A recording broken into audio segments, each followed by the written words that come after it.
Nii, aasta 2014, veebruari algus, valmistume 2014. hooaja võistlusteks siis.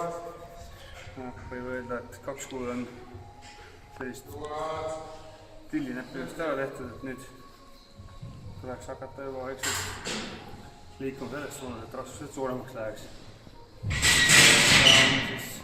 Erinevad harjutused siin ees. Üks harjutus nendest on siis rinade võtt, kus peab siis võtma umbes 80%, 78%, 10 korda rinnale ja niisi 3 seeriat. Mul on 3. seeria, käsil 90 kilo on peal. No ütleme verekone selline maksimum ongi 120–130 maksimum, rohkem sealt välja ei tule hetkel, aga proovib.